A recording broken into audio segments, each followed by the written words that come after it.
Hi everyone! Today we are reviewing a book by Jennifer Zimmermann, who you may have heard of from the Secrets of Colouring books, which taught you how to colour certain objects.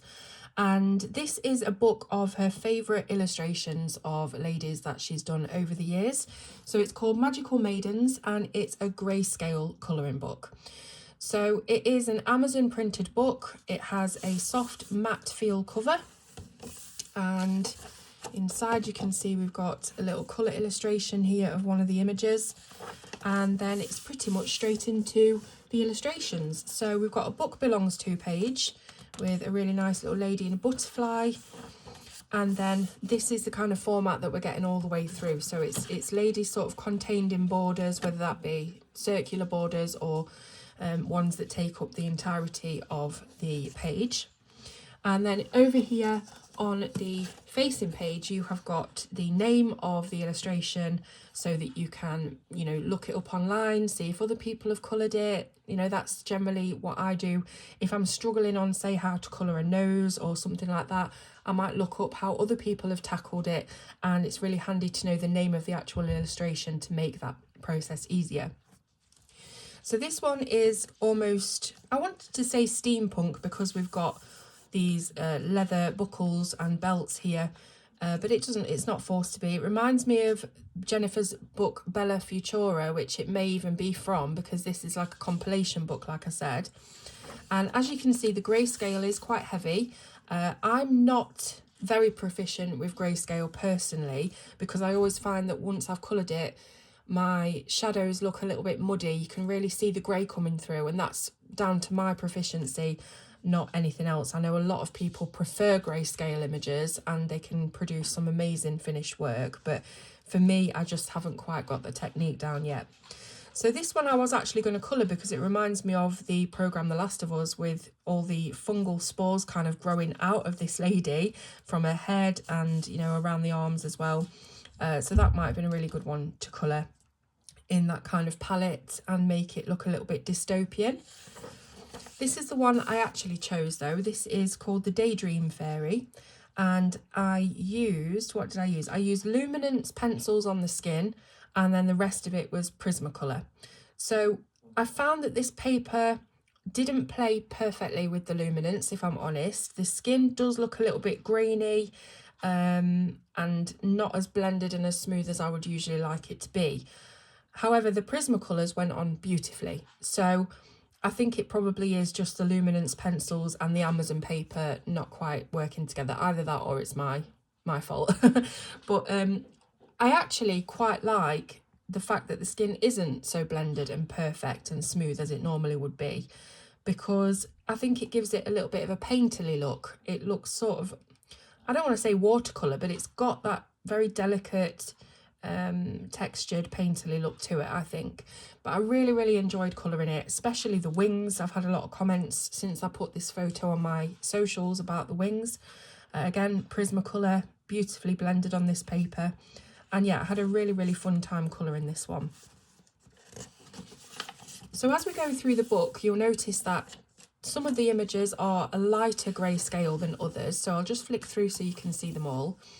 And this is really helpful because there might be other people like me who don't quite enjoy the deeper grayscale, or maybe they just want to practice a little bit more. So you've got a variation of that going on here. This looks like the same kind of fairy that I coloured. She looks the same. She's wearing the same thing as well. I wonder if it is the same one. But grayscale is really handy for people who are wanting to know where to put your lights and darks, because of course that's what it's showing you. All the darkest areas of grayscale are going to be your darkest tones. So it is very helpful in that sense of trying to figure out your highlights and your shadows, your peaks and your valleys. But like I said, there's a mixture of heaviness in this book. So you can choose to start off with something a little bit lighter and then delve further into the darker grayscale, or whatever it is you prefer. Now, I have coloured this one before. I believe this was in the Bella Futura book, and I've definitely coloured this one. I remember doing it. So, beautiful faces. Jennifer is incredibly talented, and I love these underwater ones as well. The hair just floating around. It's got that movement. You can imagine that she's underwater. This is Atlantic Abbey from Mesmerising Mermaids. And then we've got one in a clamshell, which I was also considering doing, but it's not too long since I've coloured a clamshell, so I didn't want to do the same thing again. This one is a landscape orientated page, and the fish are literally swimming out of her hair. Really nicely composed, that one. We've got a Calypso mermaid, and this one's called Thalassa, so I don't know where that name originates from. It's beautiful.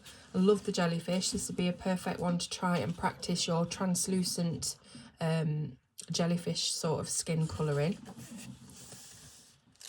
So lots of mermaids in the book. Mermaids and fairies, I guess, are the main theme of the book. This one has a bit more of a background that you can fill in, like a night sky. That would be good to do with some paint or alcohol markers or Neocolor 2s, something like that. So the book is one-sided, as you can see. That means you can use whatever you want on it. Just be sure to put a piece of scrap paper underneath to catch any bleed through that you might get from your media. So this is like a side profile, really nice. Lots of hair and skin, obviously, to practice colouring on. This was another one that I considered colouring for the review. I do like my steampunk illustrations, and this is definitely one of those. I love this glove with all the leather buckles, and yeah, it's a really good one, that. Again, another steampunk inspired one with the hat and the cogs. And that is the end of the book. So let's see how many there are inside. I believe there's 25 or 26. I don't think it says anywhere, so let's just count these up.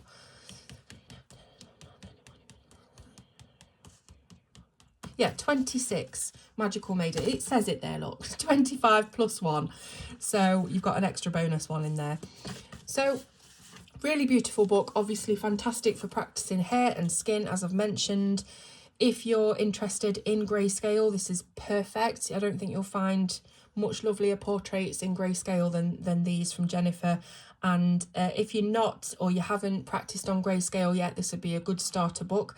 As I say, some of the grayscale is a little bit heavier and then lighter in other pages, so you've got a good variation there. So as I said, it's an Amazon printed book, and I will leave the links in the description below if you want to go ahead and get yourself a copy. So I really hope you've enjoyed looking at the book. Any questions, do ask, and I will see you soon on Colour with Claire.